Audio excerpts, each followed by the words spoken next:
So we are back, and it's been a couple of years since we last recorded, and we're just now putting the content out. Of course, we started in February of 2020, and everybody knows, really, everybody knows what happened in March of 2020. Yeah. COVID hit, lockdowns, our world turns upside down. And so we just kind of had to put things on the back burner for a little while. And now we're back at it. We're So back. I've been here with him this whole time. So I don't know which one's worse, COVID or him, but I'm getting through it. Okay. So we just want to kind of give you guys an update on where we've been, what has changed for us, because a lot has changed in the last 2 years.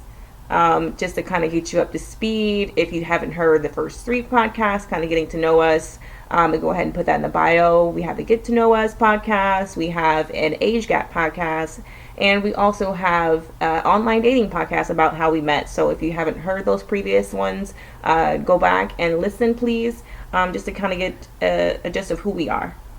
So, yeah, we entered the age of COVID and thought it was just going to be a very temporary thing, and it was not. No, I didn't think it was going to go past. Thought it was going to just last a few months when it all started. Well, really, it was initially supposed to be a couple of weeks. It was like spring break. Oh, we'll be back. Oh yes, yeah. 2 weeks to stop the spread. That's what they said. Right. And of course, we're living in Central Texas, just in the outskirts of Austin, which is my hometown. And with our child, we had our son at the time. Now we have two. That's how much things have changed. But at the time, we just had our son, and he, was in school and then ended up doing in-home school. So, for any parent that was out there struggling, we were right there with you. It was rough. Very rough. So our schedules were just insane. I worked nights full time. And I work during the day full time, so it's just passing. She's coming, I'm going, vice versa. Yeah, and I'm really just surviving the day. So it was a huge change for us, a huge change for our family and our home life. And so we just kind of had to put things in the back burner. But I'm so glad now that it's just time to get back at it, because if we just keep waiting for an opportunity to breathe, it's never going to happen. So we're just so excited for the things that we've accomplished so far with getting everything up and going, starting the blog, starting our socials. We've gotten some really good feedback and response so far, and we just hope that we'll continue to evolve, get better at doing this, and continue to share and get feedback, and hopefully someone can either relate, get something out of this, and if anything, I just want to have something to leave behind for our kids, to know what we went through, give them wisdom and knowledge. How you feel?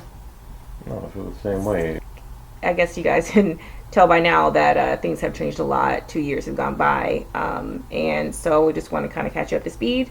Of course, now we have two little persons instead of just one. We were coming up on our 10th wedding anniversary when we first started this, and now we are coming up on our 12th. Yeah, very soon, like time's flying by. Another week actually. We'll be 12 years married and 14 years together. Over a decade. Wow, it's a lot. It's all went by so very fast. Time's going by at lightning speed. And I think especially when you have kids, it just like torpedoes by. Absolutely, most definitely. So for those who aren't aware of our story, we met in 2008 online. Currently we're both living in Texas, but we met while we were living in Florida. I was a college student, was 19. I was 32. And a working man. And we've been together ever since. Yeah. My wife found me, and I thank God she found me. He loves to say that. He really does. He loves to say that I Christopher Columbus you, just discovered him, and of course I'm very grateful to have taken that leap of faith and that brave moment, because obviously it's turned out to be one of the best things and the best joys of my life. being a wife, being a mother now, being a mother of two kids. Like, let's talk about that because we kind of never thought it was going to happen. No, I thought it was gonna. It seemed like that because of the first 5 years, we didn't have any kids, and then when it finally happened, it was like, wow, it was definitely an experience.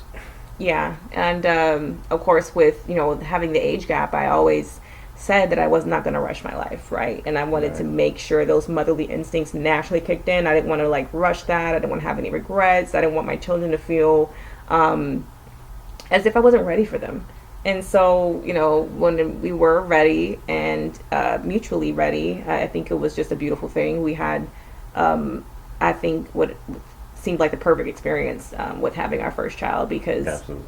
yeah, we were happy, we were excited, and uh, both of our parents became grandparents for the first time. Like, Yeah. our siblings became uncles for the first time.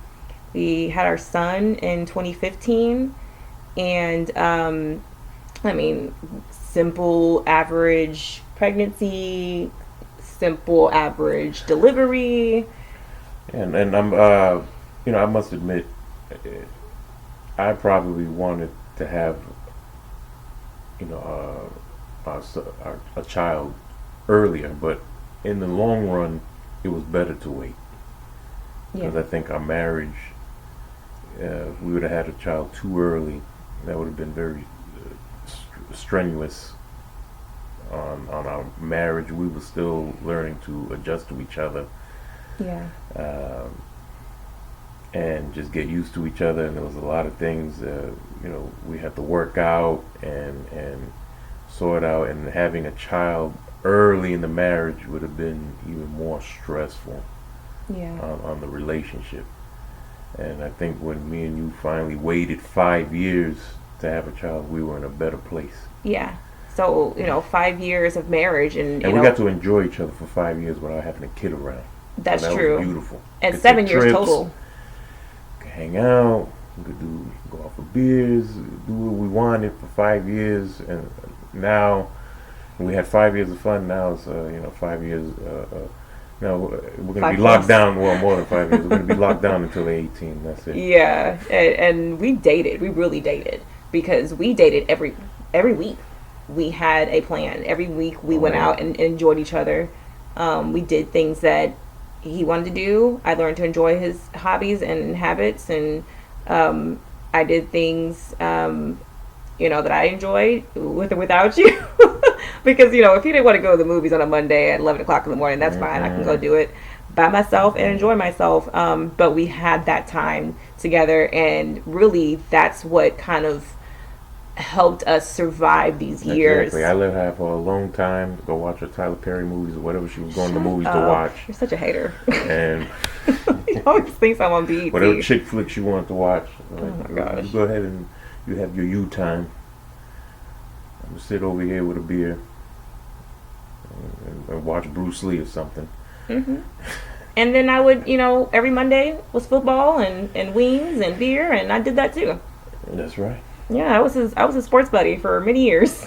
She Many was. years. She Fantasy was my football, sports everything. and she benefited from the fantasy football because my earnings, my winnings, when I went and just annihilated everybody in my fantasy football league, she partook. He's hoping they listen so they can understand the aggression in his voice. He's a reigning champ, and when those years that he could play, not anymore, of course, because we got kiddos. But yeah, I guess we should tell them about our daughter and how that came to be. Uh-huh. Yeah, not the act. Oh. I think they know how she got here. Right. Thank you. You're so gross. But yeah, so Yeah, we they were know. so content with having one child, and it was almost like an issue at some point, right? Yeah, it was like because everything would, we already had, uh, you know, we were already used to the way things were. My son, I figured out how to get things done with him around, and I was comfortable with the way things were, and I was like, do I really want to go through everything with with him again with another kid. Yeah. I was like, I don't know. I don't know. It took so Sleepless. long Yeah. to find like a It's, balance, or what was the closest thing we could get to balance.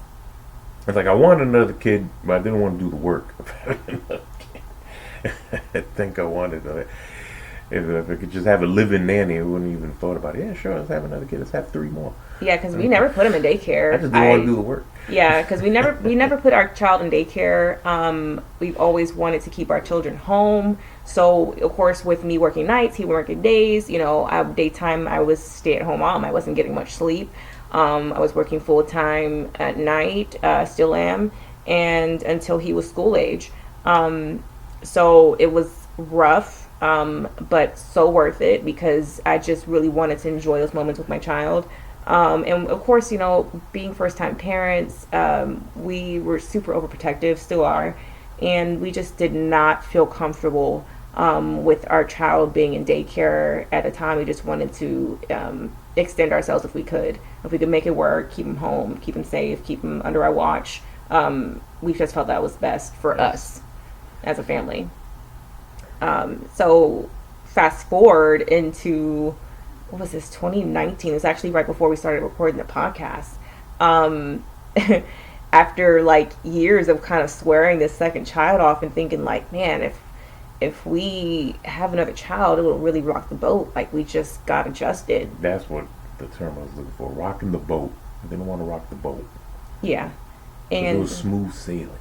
and Figured it out how to get the boat just to go in the direction I want. and mind you, our boat was rocky for a minute. Even after having our first child, we had a rocky moment. Because of that adjustment for both of us. Parenthood was something that we both really, really planned out as much as we could possibly plan out. But there were unplanned things that happened on our journey to being parents that made it a little tumultuous. We both had emotional roller coasters. I went through postpartum depression. I didn't know I was going through postpartum depression. And so, with not knowing that myself, he wasn't fully aware of what was going on with me either. I had no idea. We just thought we were just having. I thought she was just being moody. Oh, that's what you thought? That's what I thought. Oh, wow. Okay. And I was just thought I was having regular new mom struggles. Yeah. But of course, in 2018, our son was diagnosed with autism at 2.5 years old. And when you have a child who has developmental delays and you notice early on, like my mom instincts were kicking in like super early at 5 months old, I was seeing things. And it was hard to see that and not get validation because he was so young. And the pediatrician's telling me, oh, you're over exaggerating this, it's just a new mom, he'll get there, baby's still delayed. And of course, my husband couldn't understand that either. This is our first time having a child. I didn't want to believe that. Yeah. I was holding out hope that wasn't the case. Thought maybe it was just delayed. It was something else. I didn't want to hear the A word. Yeah. I really didn't. And so kind of going on that journey where everybody's telling me it's okay and I'm feeling like I'm crazy because I'm seeing something and everybody's like, you're not seeing it. You're just being paranoid. You're just paying too much attention to your child. And that was really, really rough to like not know how to help my child, not know how to support him properly, and kind of doing it what it felt like was by myself. So there was a lot of resentment involved. There was a lot of depression involved. And I was so unaware of this because I just thought, man, this is how parenthood is. It's hard. It's hard. And the reason why we both grew up in single parent homes is because being parents and being married is hard. Absolutely. So Still a walk in the park, that's for sure. yeah. So, there was a time where I think we just didn't almost make it. Like it was just really hard.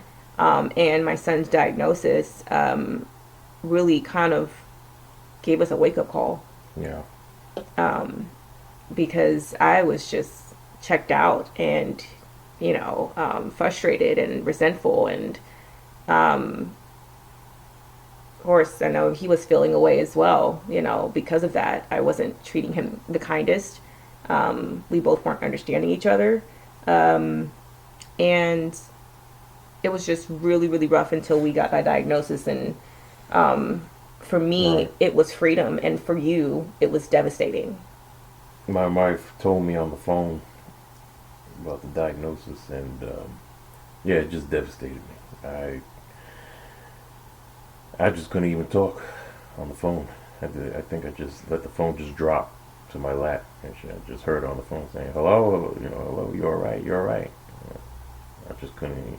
I didn't even have the words. I didn't even want to talk.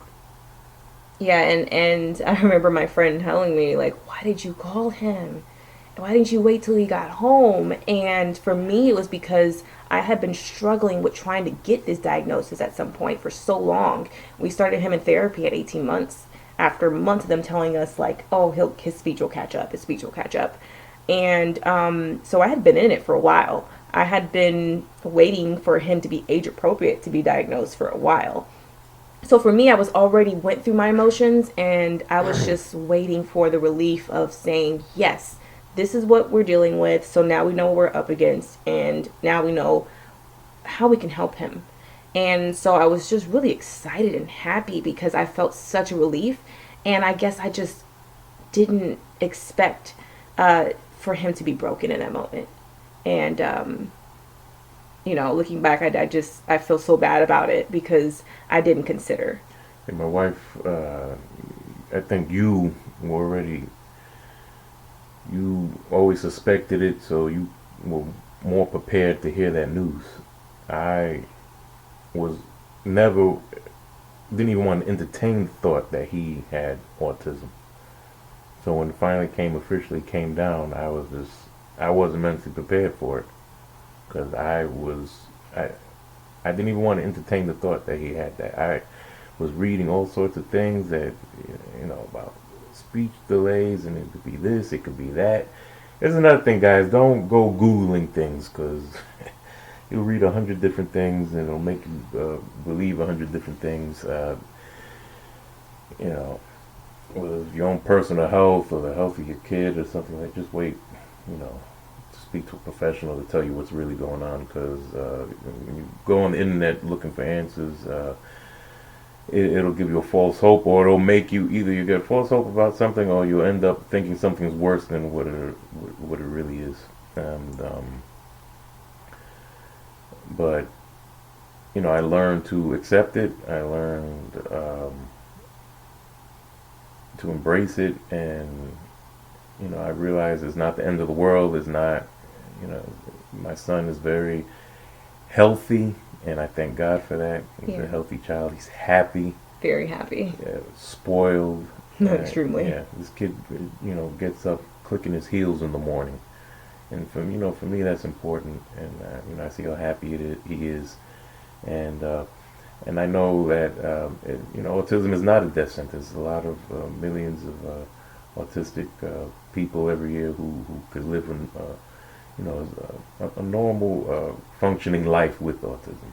Yeah, and I think that if anything, he was born in a time where there's so much awareness and there's so many resources. So it's a lot easier to navigate resources in that way. I won't say it's easier to navigate autism because it's not. It still is hard. But of course, even with that diagnosis came with so much work, so many more things that we had to do. You can't just be a regular parent anymore. Now you have to be a therapist. Now you have to include all these people in your life. And for us being protective parents, that was really uncomfortable. Really Yes. uncomfortable. And I think it was more uncomfortable for him because for him, this is his legacy. This is his firstborn. This is his My son. firstborn son.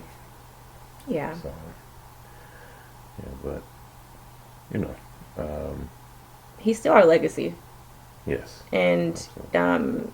that hasn't lessened any. But of course, navigating all those things, um, it did put us back in a better place because we had to really do teamwork. And I really had switched back into wife mode because when I was checked out and I was relieved with this diagnosis, then there came my husband crumbling, which I didn't expect because we talked about it so much and I talked about it so much that I was totally unaware of the depths of his denial.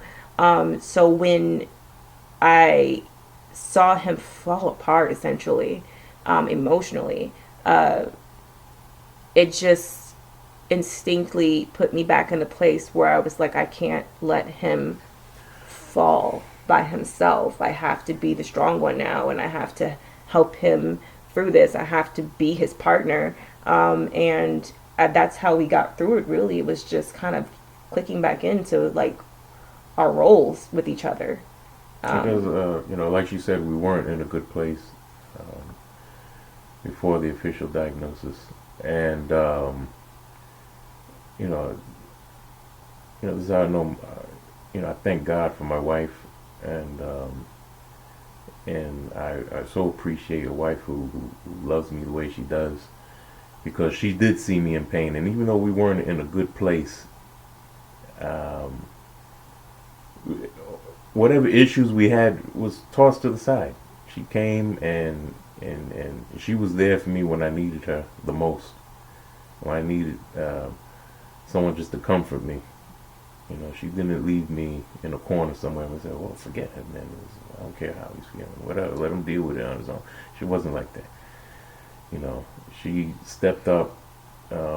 Whatever problems we had, just really, it just got tossed to the side, and we embraced each other and were there for each other. But she was really, like I said, I was taking it harder than she was, because like I said before, she was already like prepared for this type of news, and I couldn't have got through it without you.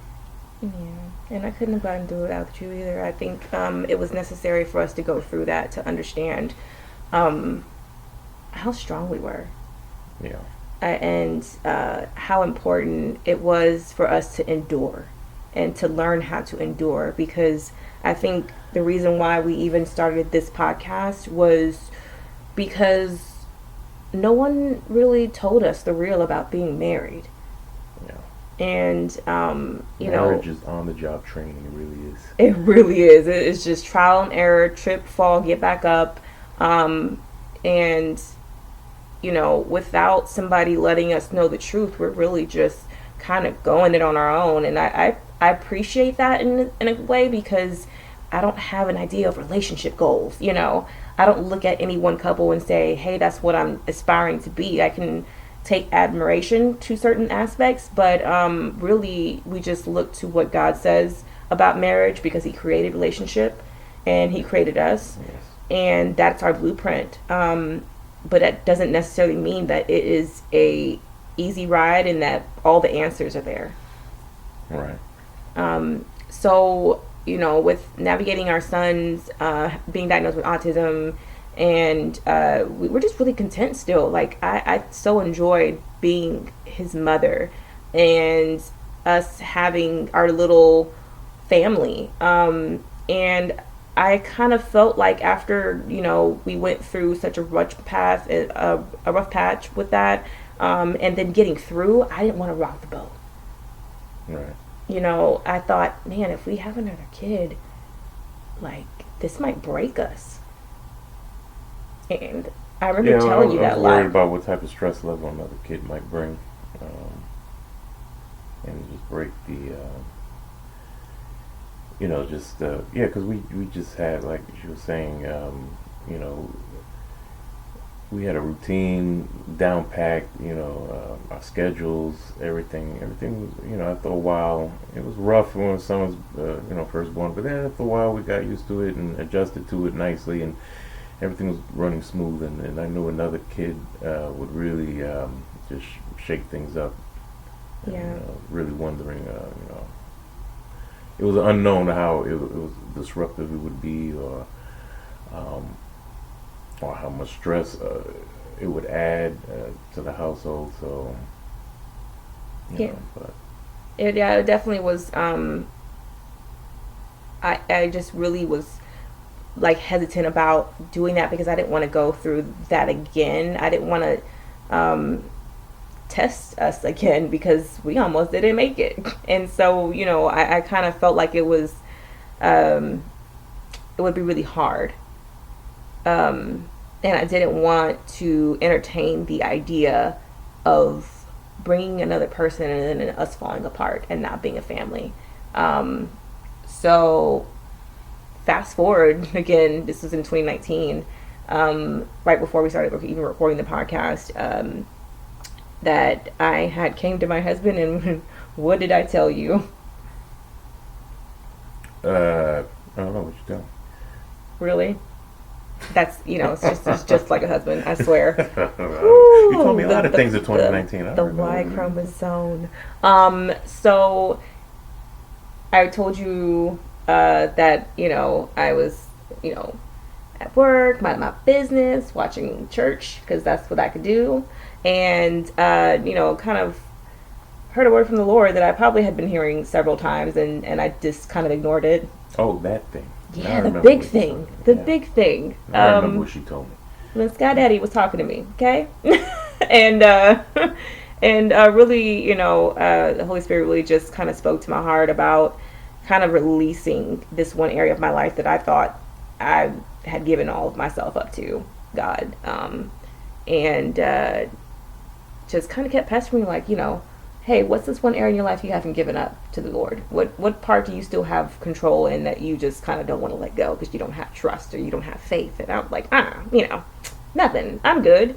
And one day, sitting there minding my business, and the Holy Spirit revealed to me that, hey, your family. Look at your family. Look at your dynamics.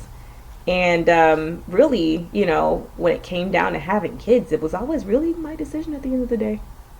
Even with the first one. And I know we're in an era of, my body, my choice, but when you're in a marriage, you can't really function like that. Yeah. I think I was always more open to a second child than she was. Yeah. But after the third year, I was kind of like, I don't think this is going to happen now. Yeah, because we said, what was it? We said 4 years. I can't difference can't was the force max. her to have another kid. Yeah, so. Yeah, and we're getting close to that fourth year where we're like, nah. And I always envisioned having 2 kids. I always wanted 2 kids. I wanted to just, they have Christmas cards with one kid in each arm. And I just always had that picture in my head of always having 2 kids, even when I was a kid myself. And I think it was the same for me. We both have mutual wants in that aspect, but I think it's different when you finally have a child and you realize how hard it is, because we both grew up with just one sibling in a home. You never realize what your parents go through until you have your own kid. You cannot imagine all the work and the hardship your parents go through until you have your own kids. And I can't even imagine now, because we planned both of our kids, having not planned people them. Who have unplanned pregnancies. I mean, we were both unplanned babies, so I definitely owe my mom a kidney, probably both. So I got a word from the Lord about that, and and spoke to me about releasing that area of my life and just really fully trusting Him and leaning into that, and just said, you know what, I don't need you to have your heart ready at this time. I just need you to work on your obedience and just follow me. And I cried. I was mad. I was mad. I sat there and cried like a real thug, and said, dang, I really got to tell my husband, and I don't want to tell him, because if I tell him, he's going to get excited. He might just actually want to do this. Start doing the rain dance. Yeah, and it took me about 2 weeks to tell you. And what was your reaction when I told you? I was shocked. My mom, I was like, what? I couldn't believe what she was telling me. I was like, you sure God told you that? Because I sure the heck didn't tell myself, that's for sure. I was like, I was shocked, because this was, you were pretty, you seemed to be pretty set in your mind that, that was it. I'm good with one kid. And everybody knew this. It wasn't even Like we're just gonna him. have one kid and two cats. That's it. Yeah, and everybody in our family knew this. Our friends knew this because they always asked, like, you want to have more kids? I'm like, nah, I'm good. I'm good. Not doing this again. And so, it wasn't just him that kind of knew this. There were just everybody was expecting them to not ever have another child because I was super adamant about it. And were you immediately on board with the idea? Uh, in the beginning, I think I was on board with the idea, but then I started to really like think and have flashbacks to when my son was really born. And man, it was so nightmarish when he was very small. When you first bring a new an infant home, it's hard, especially when you have to work and. You're gonna have those sleepless nights. You're gonna be at work just sleepwalking. And one thing too was that we didn't realize that, later on, my son being diagnosed with autism, that was one of these signs was the sleepless baby, Right. because he didn't sleep but like an hour at a time. I didn't even know that him and his not having trouble sleeping or staying asleep. I didn't even know that was partly due to the autism. I almost thought that was just what Typical newborn. babies do. No, they're supposed to sleep a lot. Yeah. He wasn't sleeping a lot at all. Yeah. So it took a toll on the both of us. He was just waking up and torturing us. Oh my gosh. He's gonna listen to this and be like, "Oh my gosh." Yeah. So it was really rough, and so I was actually shocked because I was expecting him to be like so giddy and happy about this, and I was nervous that he was going to be giddy and happy about it because I was like, "Dang it, I'm gonna have to actually follow through with this." We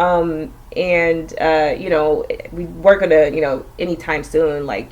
Obviously there was a graceful time for that, but we said it, by the time that we had our 10th wedding anniversary in 2020, we would be ready to, try to shoot the club up. Yeah. That's a way of putting it. Yeah. And eventually my heart got there. It really did. And out of pure obedience, my heart got there. And I was actually really, really excited about expanding our family. And I think by that time you, of course, had caught up with those feelings. Yes. Yeah, he was in shock for a while. He was in shock for a little while. But we had about, 9 months to prepare at that time. Yeah. Yeah. To kind of prepare and kind of come up with a plan and what we're going to do. When I was seeing, my daughter just, move around in my wife's stomach, hearing her, it was like almost I was getting to know her before she was even born. So, started getting more and more excited at the thought of it. The thoughts of all the hard work that goes into it started going with being replaced, or the joyful thoughts of what it'd be like to have. I didn't know she was my daughter at the time. Yeah, you kind of skip forward in the story a little bit. Let's go back. Yeah. So I digress. we came up on our 10th wedding anniversary, which is a huge accomplishment, a huge milestone. We both come from single parent homes, so being married 1 year, 2 years, that's amazing. Having a kid and staying married, that's amazing. I almost didn't make it, but we did. And coming up on 10 years, it's nothing small, and it's not an easy thing to get to. I sometimes hear people say, I'm married 10 years and that's easy and I'm happy. I'm like, liar, absolute bull honky, because you are perpetrating an entire lie. Nothing's easy about being married. Nothing's easy about being in basic dating relationships. So marriage and committing yourself to someone. Were you married on Zoom? Is that what you married on Zoom? Nah, boy, you can Is just that hang why up. it's easy? You got some freaking video marriage? Oh my gosh, I don't know. Internet marriage? Delusions and perpetration of The fraud. people who say that it's easy, you better stop lying. And That lightning gonna come looking for you. he's okay. It's looking for you. Okay. Well, divorce will probably Don't stand under no tree. Because that's also why we're doing this, because it's not a fluff. We really live this life. It's not easy. It's not hard because it's us. It's hard because it's marriage. And so we came up on our 10th and we decided to start trying for another child. And we got pregnant pretty quickly as we did the first time, after about a month of trying. And this time around, we were like, I think you were actually probably more shocked this time around when finding out that we were pregnant again. Because it was fast. It was fast. Yeah, it was like super fast. Like, wow. I was like, man, that happened really fast. It happened fast the first time too. Yeah, I was like as soon as we started trying. I was hoping, I thought it was going to be longer. I think we were always prepared for it to be longer because that's, what they say, 6 months to a year. But no, man, I tell you, just the first few tries, and that was it. The job was done. Do your sound effect. No, do it. Because he likes to say this is a sound effect for him. He makes children. Just it's not gross. Go, check in, go to work. That's the sound effect. That's what he does to place children in people's uteruses. And by people, I mean me. Get the job done. Just bada bing, bada boom. Wow. Yeah. I don't think they make those in X-rated movies. But yeah, we got pregnant. We were really happy, really shocked, and we were like, man, we're really doing this. Like, we're gonna have another baby. And we kept it to ourselves for quite some time from everybody. Well, we did the same thing with our son, because I think they always recommend that you wait at least 12 weeks. Yeah, 12 weeks. At least 12 weeks. The first before trimester. You tell people, just in case God forbid there's a miscarriage or something like that. Yeah, but then the 12 weeks came and I was like, this is kind of enjoyable. We're in a pandemic. We ain't seeing nobody no way. So let's keep it a wraps a little longer because I think I just wanted to enjoy this time of just knowing and basking in this moment privately. And it was really easy to do that in the pandemic. And plus, I was just really sick this time around. I had a really easy pregnancy with my son, and this one was a little different. And my son was doing still in-home therapy full time. I was working nights. I was staying up all day, getting very little sleep. And I have to say that my husband really, really, really made sure that I was like extra, extra okay. Like this time around, it was different. He was really protective. He was really protective of my mental state. He was really protective of my physical state. I think having... I was really worried. I didn't want, this second pregnancy. Because I know how... I don't want her to go into the depression she was... Well, after my son was born. I just don't want you to go through any type of depression like that, whether before she was born or after or anything like that. Yeah. And, I definitely couldn't have, like, gone through that by myself. He allowed me to just be when I was just really sick and I couldn't do much of anything and I just needed to lay there on the couch and be nauseous and, feel how I feel. And, some people may think that's a basic thing that husbands are supposed to do. But when somebody really, truly cares for you and picks up your weight and picks up your load and lets you rest in that, it's a beautiful thing. And not all husbands do that. Not all fathers do that. Because you've had a very machismo. Yeah, they should. And for you, that's an opposite polar thing for what you grew up with. Yeah. So if you want to explain to people like that dynamic of what that looked like in your household traditionally of the male and female role, especially when it comes to parenting. Well, yeah, I mean, usually like in Latino culture, the woman is expected to, and probably still a lot of cultures around the world are like this. When it comes to anything to do with the baby, the man is pretty much hands off. The man all he does is play with the kid. I think my father, I don't think he changed one even diaper. He didn't change one of my diapers. All he did was play with me, pretty much. My mother did all the grunt work. The diaper changing and all that. And And it's not just him. That's probably the same way it was with my grandparents. My grandmother did all the work for her kids, and it's just um, that's just it was a cultural thing, an old school thing. And, listen, the woman does the hard work with that. And maybe back in those days, that's the way it could be because the women, well, that's the way it was, and maybe people were more, willing to accept that because the woman didn't work, the guy could work, and most women stayed home. But it's a new day and age, fellas. You can't, most of our wives have to work, have to raise the kids. Can't expect them to do everything. You got to step up. And at that time, with the pandemic, people are probably thinking like, wow, we got this, word from the Lord in 2019 and we still follow through. And I think I remember you asking me even before it's like when the pandemic hit, was like, hey, you see how these hospitals are doing, you see how they're restricting everything, women are having babies by themselves, women are going to appointments by themselves, and Disgusting. How are you still want to do this because it's a possibility that this could be really restricted, things could be not how we imagined it. And I just kept with the faith of, yes, we're doing this, and it's going to be everything that we need it to be, everything that we want it to be, because that's what God has promised us is good things. And so, we became pregnant and we're in a pandemic and it was easy to lay low. I just said, you know what, I don't feel like announcing nothing. I just want to be here and be pregnant, and I'll let them know eventually. Yeah. So of course we did eventually tell our family. Everybody was really shocked and excited. We didn't know the gender of our second child until birth.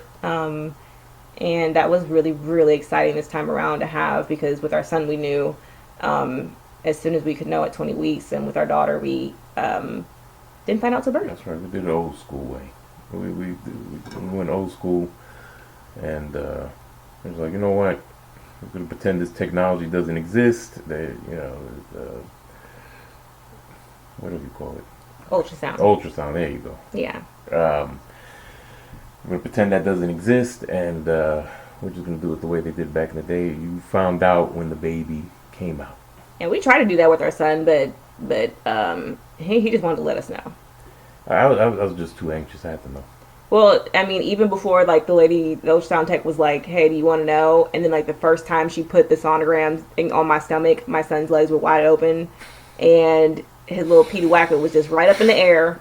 So there was just, like, no denying it. I was like, boy, what you... And he's still like that to this day. Still like that to this day.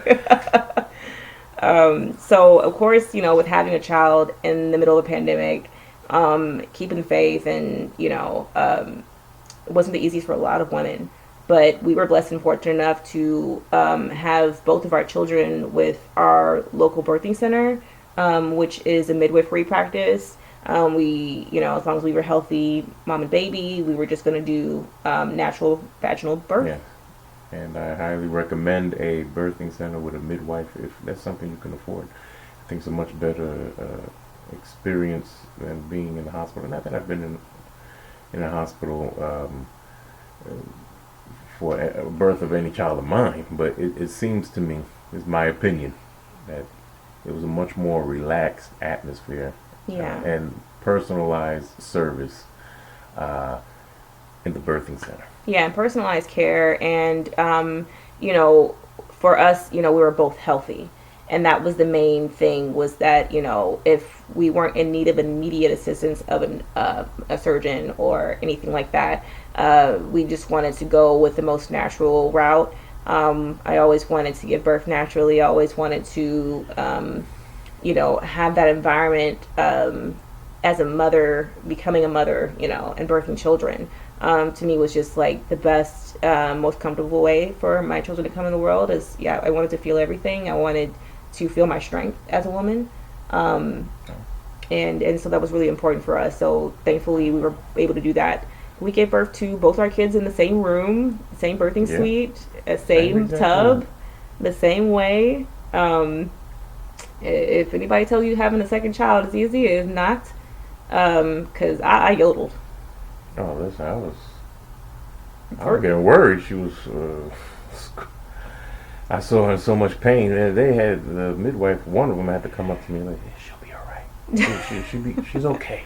I definitely scared him this time because I was like, I like to have my children on the weekends. I induced both my labors with castor oil, and I thought she was gonna push out a spleen. Oh, I felt man. every bit of ring of fire this time around because with my son, I don't know why I didn't feel it. I never felt him even coming out. Like I felt all the pre-contraction pains, Probably but I had scar tissue this time around, right. and I felt every bit of that. But no regrets. It just shows you how powerful our bodies are, and just how incredibly made that we are, and how intentional God is about His design.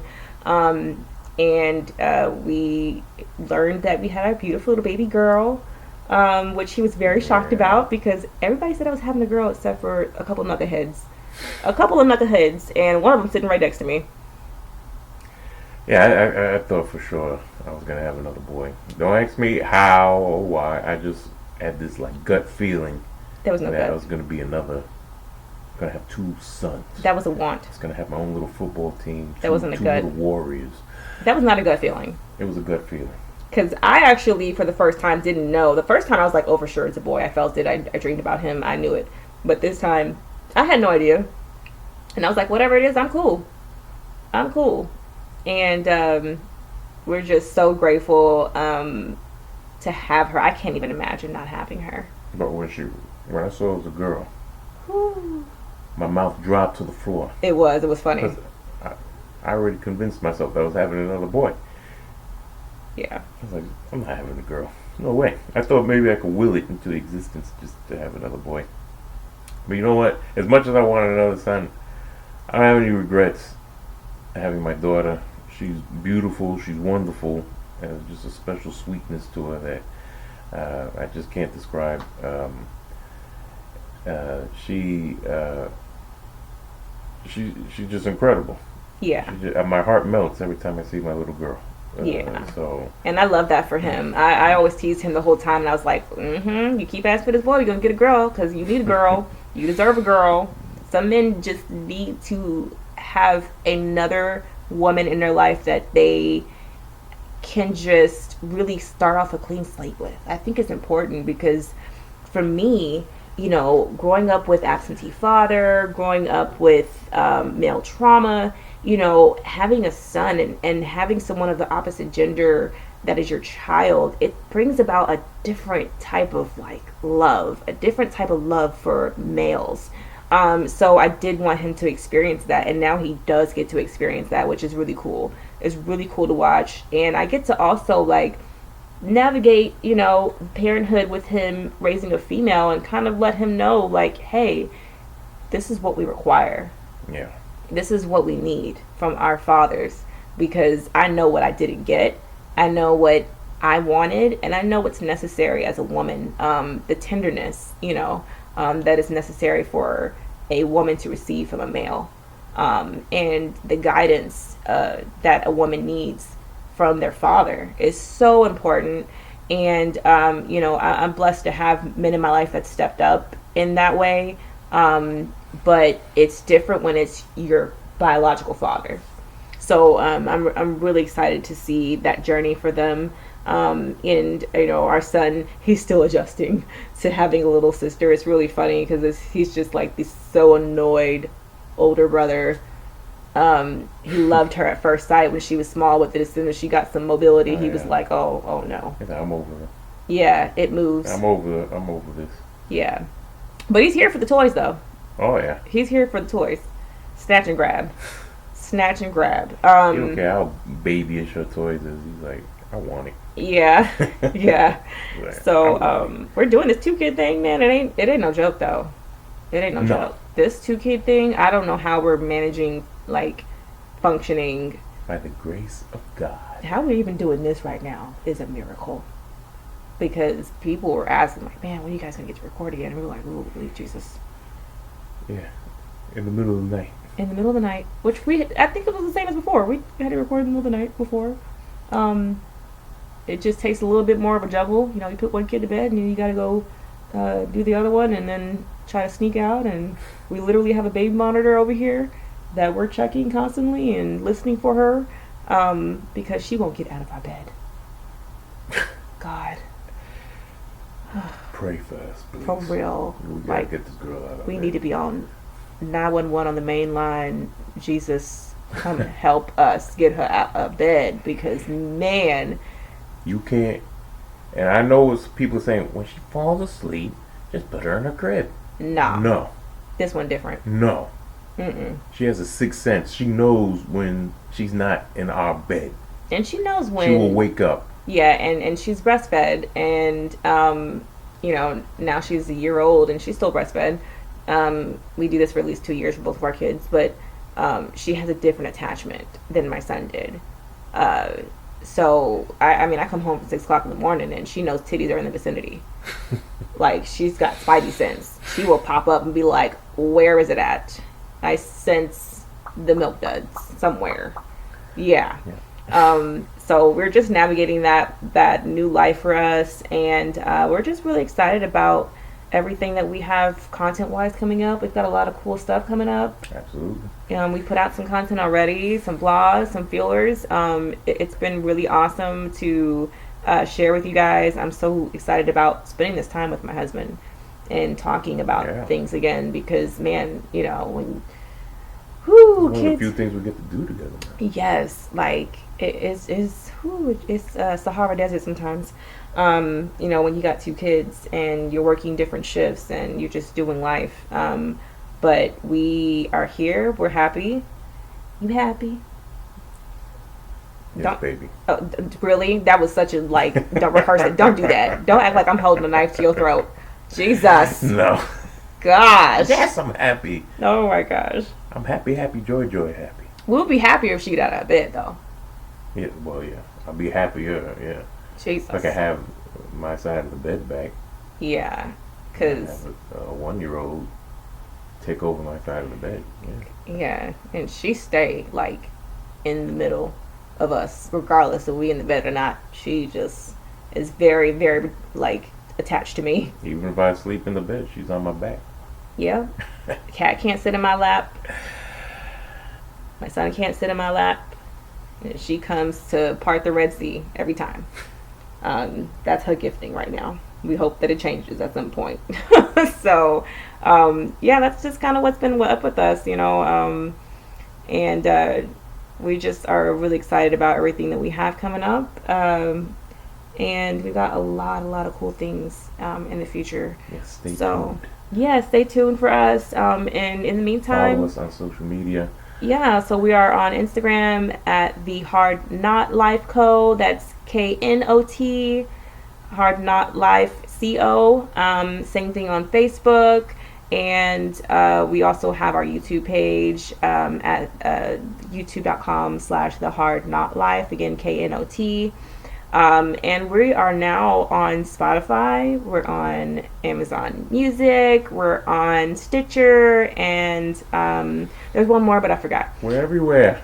We'll post Just it in the about. link. Yeah, we're almost on every platform at this time for our podcast. So, yeah, looking forward to putting out more content. And we thank you so much for supporting us so far. That's all we got for now. I'm about to go to bed. Yeah, about to hit the crash in this bit. Yeah, so we'll talk to you guys later. Thank you so much for tuning in. All right, much love. Bye. Bye.